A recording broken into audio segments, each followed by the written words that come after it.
Meu nome é Fabiano Oldoni, eu sou advogado criminalista, professor de Direito da Universidade do Vale do Itajaí.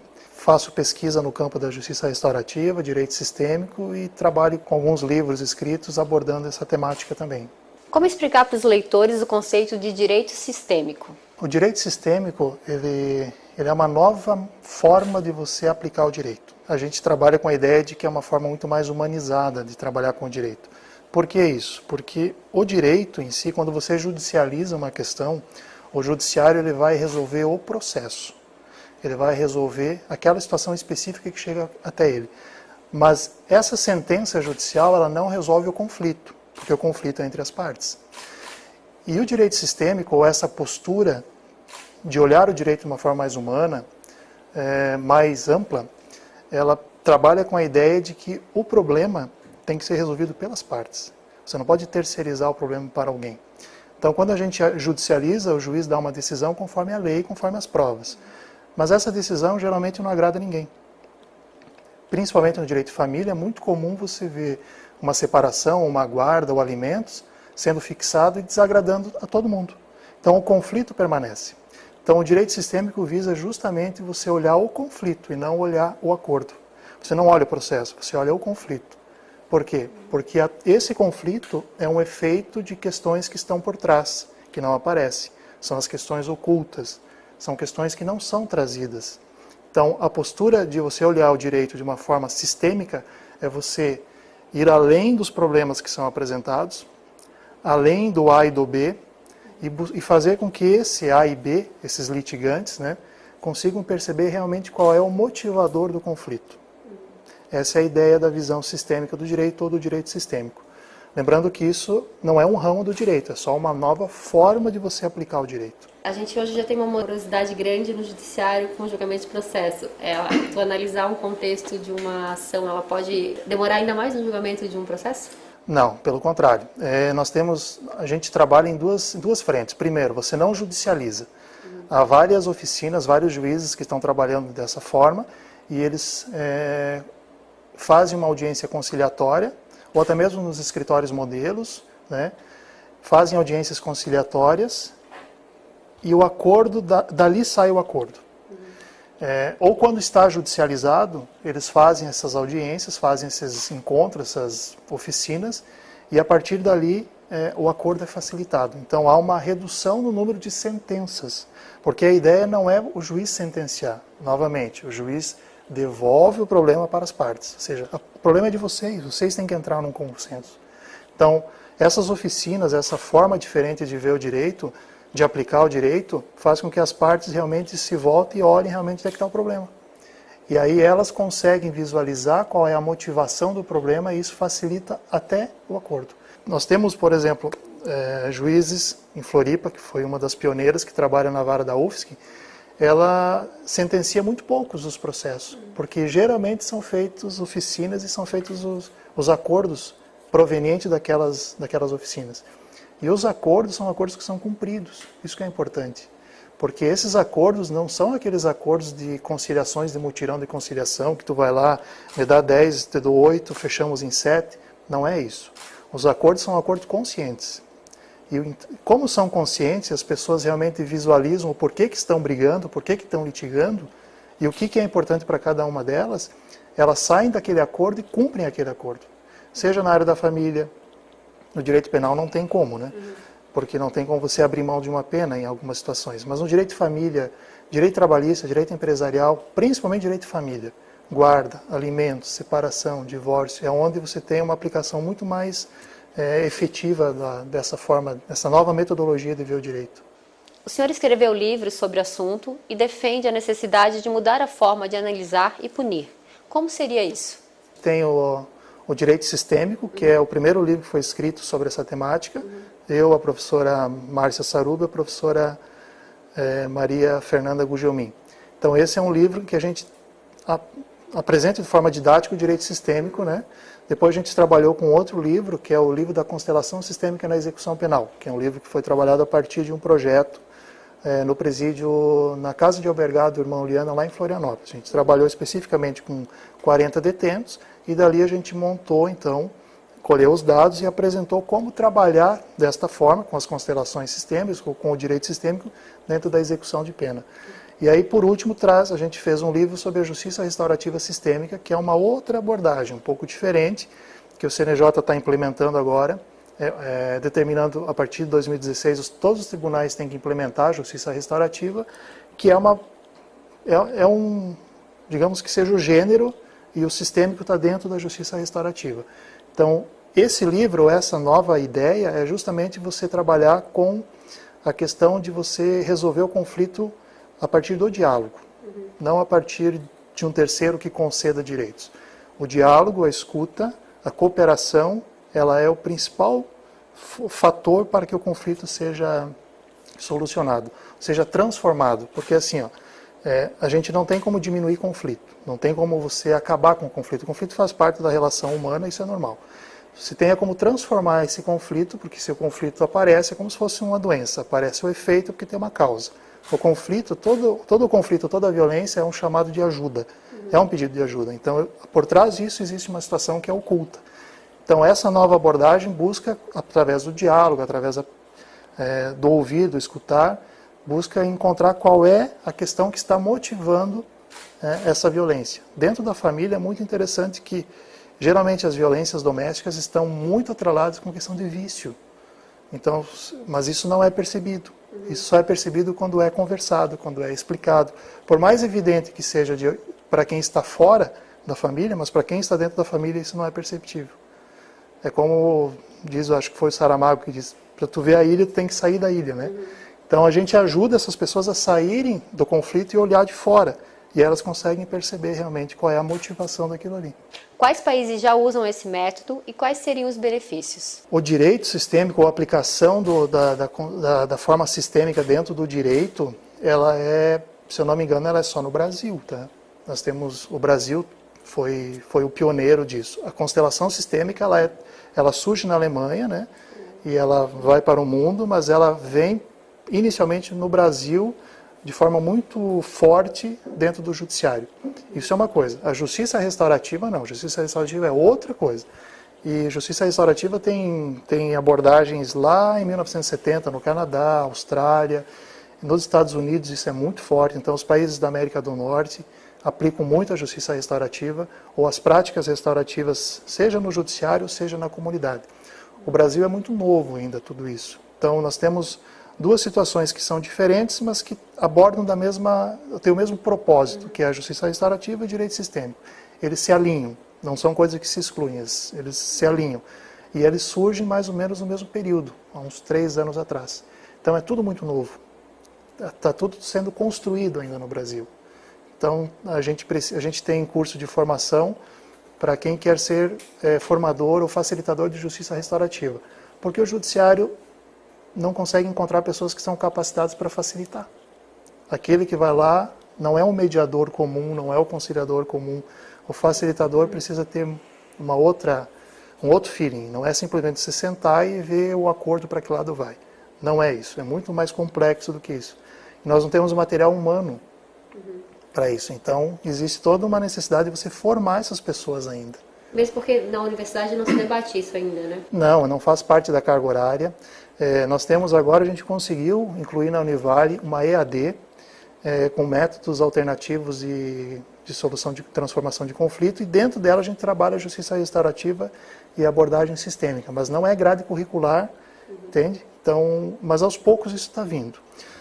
Até é importante mencionar, a gente está com uma pós-graduação em Direito Sistêmico que abre agora em março, em Floripa, que é a única pós do sul do país. A gente só tem uma em São Paulo e agora vem essa para cá, que é a primeira fora do eixo, né?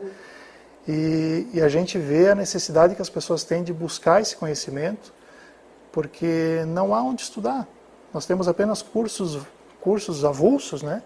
Mas não tem uma formação específica. Então, a gente criou essa pós justamente para que a pessoa saia dali com uma formação em pós-graduação nessa temática que é muito mais humanizada.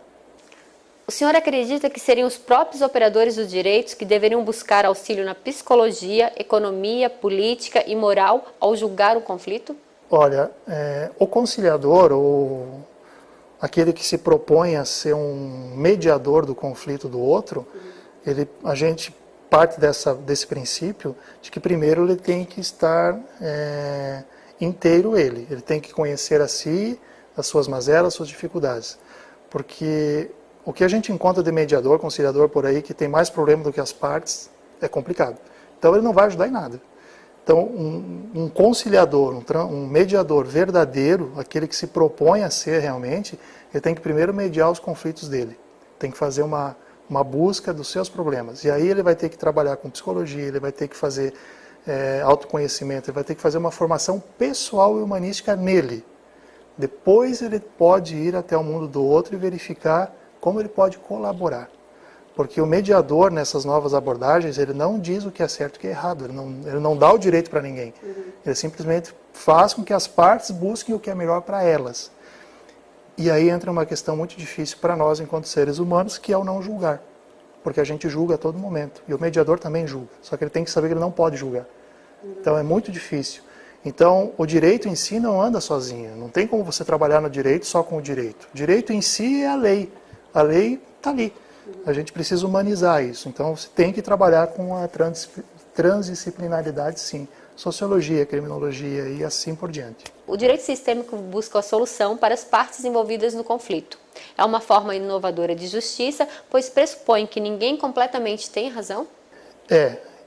O acordo que é celebrado a partir dessa temática traz a ideia de que ninguém perde.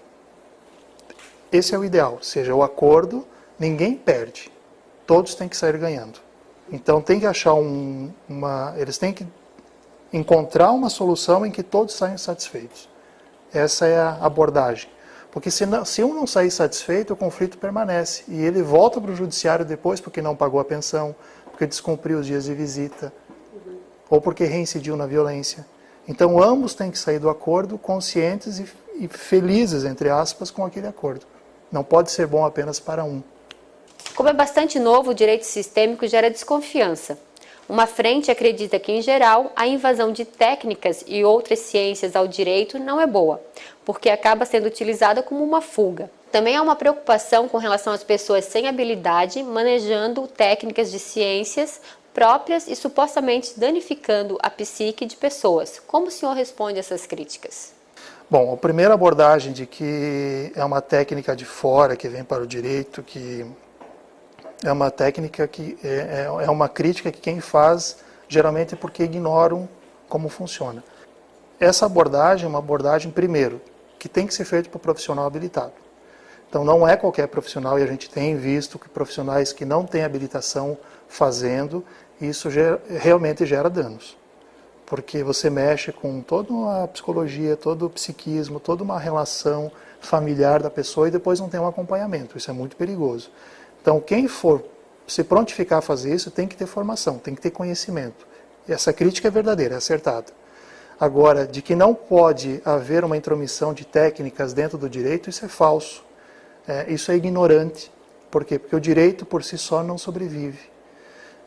Eu sempre falo, quando a gente vai trabalhar na aula, dentro da sala de aula, de que o direito se apropriou da fala da violência, ou seja, quem fala de violência é o direito. O direito não consegue compreender a violência. Quem consegue compreender a violência é a psicologia, a criminologia, são outras áreas. Então não tem como a gente trabalhar com violência doméstica somente aplicando lei, porque a violência, novamente, é um chamado de ajuda, é uma ajuda de pessoas. Por trás disso há toda uma relação que foge do direito. Então o direito sozinho não consegue alcançar isso. Então a gente precisa dessas outras áreas, dessas outras colaborações, para que o conflito seja realmente transformado em algo positivo. O direito não tem força para isso sozinho. Mas aí não entra o fato da nossa lei de execução penal ela não ser implantada na sua totalidade? Porque na verdade tu tem uma pena, quando tu cometeu um crime tu deveria cumprir e tu devia ressocializar. Hoje nossos presídios são apenas depósitos de pessoas. Não, aí a gente parte de uma premissa falsa. Mesmo que a gente implementasse tudo que está dentro da lei de execução penal, que não é implementada, é uma lei muito boa, muito avançada, mas ela não é implementada. Mas digamos que ela fosse implementada, eu vou ressocializar o preso? Não. Não, por quê? Porque nenhuma pena de prisão tem por função ressocializar. Ah, professor, mas isso está lá na lei. A lei diz isso, mas na prática não acontece. Você não consegue trazer à sociedade nenhuma pessoa por meio de punição. E a prisão, ela é simplesmente punição. Ah, mas vamos dar emprego, vamos dar escola. Ele vai, ele entra, ele trabalha, ele estuda. Quando ele volta para a sociedade, ele volta para o seu núcleo e volta a delinquir. Porque é um problema que está lá fora e não foi olhado. Então, a questão do sistêmico é justamente isso. Quando a gente fez trabalho lá em Floripa, a gente trabalhou não com a questão do crime que ele praticou, mas onde é que está o motivador disso? O motivador está todo ele sempre na família. Tá, e aí você sai daqui e volta para onde? Volta para a família. O que tu vai fazer? Vou voltar a fazer. Ou vou agredir, ou vou assediar, eu vou voltar a traficar, porque tem um contexto familiar que ele tem que resolver aquilo. E às vezes não é só ele, toda a família precisa ser tratada. Sim, não é só ele. Às vezes é toda... E geralmente não é só ele. Geralmente tem várias pessoas da família que precisam compreender aquilo. Ele precisa de apoio também. Então, a prisão em si não tem função de ressocializar. Mas se fosse a LEP aplicada da forma como ela é prevista na lei, nós teríamos pelo menos nós poderíamos ter a garantia de que ele entraria na prisão e não sairia pior. Isso já é uma grande coisa. Hoje ele entra e sai pior. Mas não tem nenhuma perspectiva dele entrar e sair melhor. Nenhuma. Mesmo você aplicando a LEP. Porque a Lei de Execução Penal não aborda a questão principal, que é a questão do conflito que está lá fora. Que continua lá fora ainda. A gente tem um pacote de mudanças na área de segurança pública, né, que foi anunciado pelo ministro Sérgio Moro, né? O senhor acredita que veio para melhorar essa situação? Você não contém violência por meio da legislação. Não, isso é outra premissa falsa. Não existe. Não existe nenhum estudo no mundo que comprove de que você, punindo mais e aumentando pena, aquele tipo de crime vai diminuir. Não existe isso. Me admira, né, o Moro acreditar que isso seja possível. Me admira. A população acreditar que isso é possível, beleza. Porque isso é senso comum, pessoas que não têm o conhecimento técnico, agora ele tem o conhecimento técnico. Então, se tu pegar os maiores juristas da área criminal, de segurança pública, assim, 90% vão dizer assim, isso não vai alcançar o objetivo que se propõe, que é diminuir violência. Qual é o problema disso? O problema é que ele tende a aumentar a violência. E para um determinado grupo. Exato. Por mais que ele é feito para punir crimes de corrupção de colarinho branco, ele acaba sempre refletindo no crime da maioria, que é o crime de sangue, que é o crime de tráfico, que é o crime que pratica aqueles que têm menos... Né? Porque nós vamos ter um inchamento das penitenciárias, nós vamos ter mais gente presa por mais tempo, e isso vai inchar, e isso vai dar um problema seríssimo. Então isso não precisaria fazer um estudo a médio e longo prazo para você ver para quanto nós vamos subir a população prisional, e se nós comportamos isso. Porque se nós não comportarmos isso, hoje já está inchado, tu imagina daqui a 5 anos. Então essa é uma lei que ela pode dar um efeito negativo para daqui a 3, 4, 5, 6 anos. E aí lá na frente a gente vai ver, mas por que estamos vivendo isso? E aí tem que fazer o link, porque foi feita uma lei lá atrás que não diminuiu a violência, pelo contrário, aumentou ela agora, porque se você aumenta o encarceramento, automaticamente você aumenta a violência. Isso é tranquilo, isso é comprovado cientificamente que a violência, ela muito mais nasce a partir do cárcere do que fora do cárcere. Ao mesmo tempo, quanto mais tu bota a arma no mercado, mais tu tá aumentando a violência. A temática é a mesma, nós não temos cultura de andar armado, nós não temos... Não tem preparo, não tem...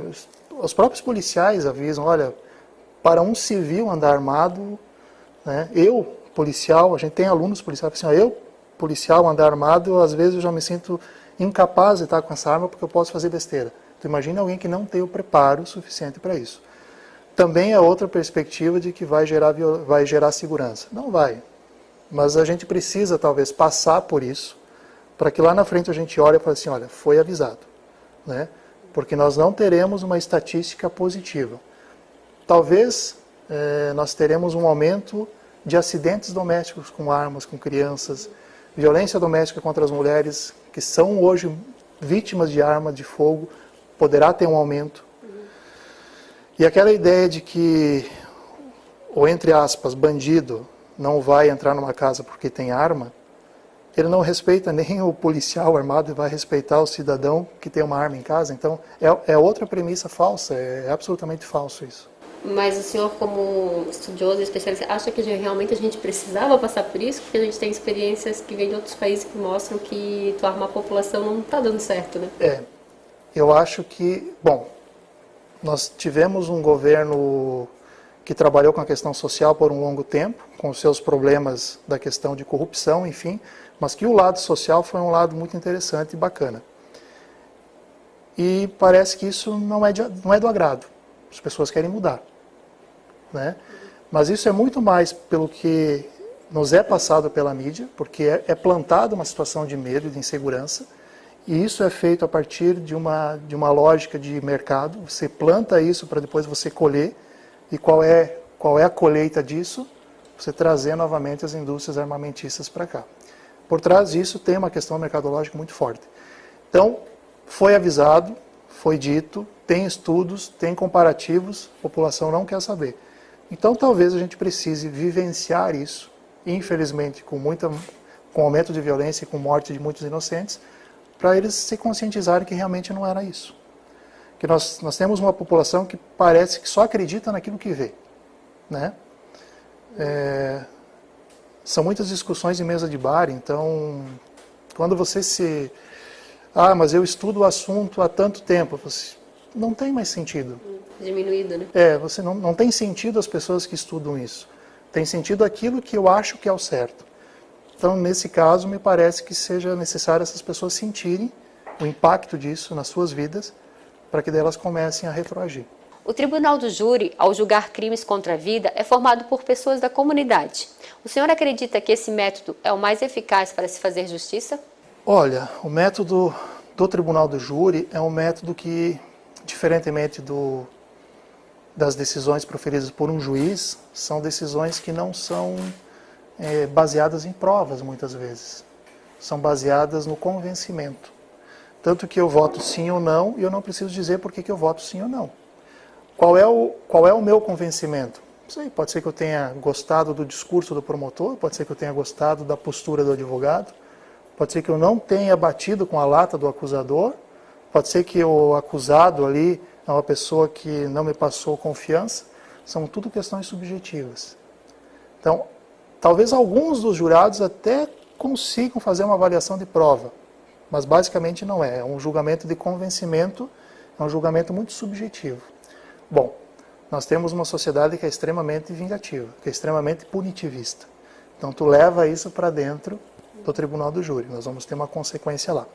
Mas, olha só que interessante, há estudos que demonstram de que os tribunais do júri, ou seja, os populares que estão ali julgando, você tem mais chance de ser absolvido por eles do que por um juiz de direito. Então, olha só, nós temos uma magistratura que é extremamente punitivista, mais até do que a sociedade. Saiu pesquisa recente agora de que 80% ou 90% dos juízes aprovam a execução de pena em segundo grau, mesmo sendo claramente inconstitucional. 90% dos juízes aprovam isso. Bom, se eles aprovam, que têm conhecimento técnico da questão, sabem que isso afronta a Constituição, então imagina a população comum, que quanto mais preso tiver, mais felizes elas ficam. Mas essa aprovação é nova, né? Porque a gente conviveu e convive com crimes, pelo menos aqui no jornal a gente acompanha há mais de 20 anos, e preso de segunda instância sempre ficou livre, né? E nunca se questionou, né? É porque a Constituição garante dá uma garantia de prisão para cumprimento de pena só após o trânsito em julgado. O que existia e existe ainda é a possibilidade de você prender alguém preventivamente. Então, alguém pode ficar preso preventivamente até, agora, cumprir a pena somente após o trânsito em julgado. Mas o Supremo alterou essa decisão, que agora em abril volta a reavaliar novamente. Então, até abril, a princípio, a partir de uma condenação em segundo grau, pode cumprir a pena. Já pode cumprir pena, mesmo que não tenha requisitos para prender preventivamente, já cumpre a pena. O senhor fala abertamente nas redes sociais sobre o retrocesso social e humanitário da escolha do presidente Jair Bolsonaro. Pode explicar na prática essa afirmação? Ele representa uma classe política ideológica que a gente visualiza com muito atraso. Tudo aquilo que foi conquistado com relação a questões sociais, questões humanitárias, questões educacionais, ele sinaliza semanalmente que irá regredir isso.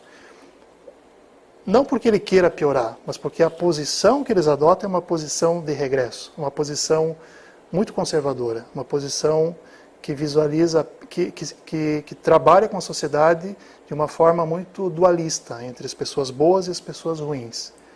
E a sociedade ela é pluralista, não existe, não tem como você separar o bom e o ruim. Então me entristece de ver, de ter que ir até o judiciário, e muitas vezes vendo o judiciário convalidar isso, a questão da fiscalização de professor em sala de aula. São discussões assim absolutamente vazias, né? Escolas sem partido, absolutamente vazias.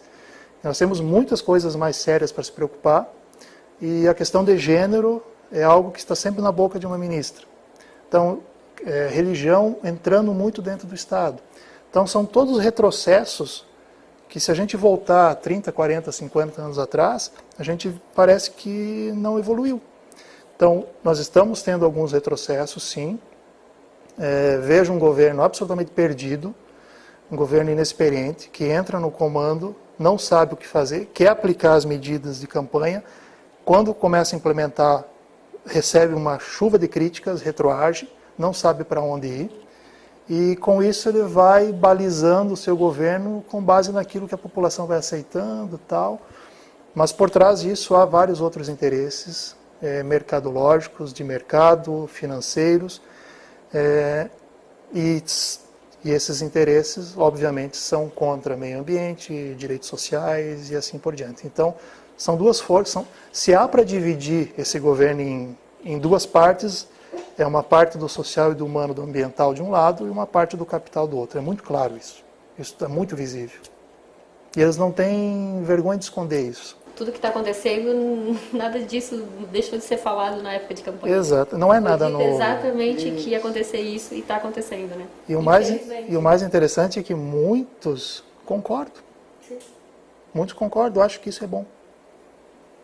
Então, nós voltando, parece que precisa viver, parece que a gente precisa passar por aquilo para a população acordar e ver que não é por aí.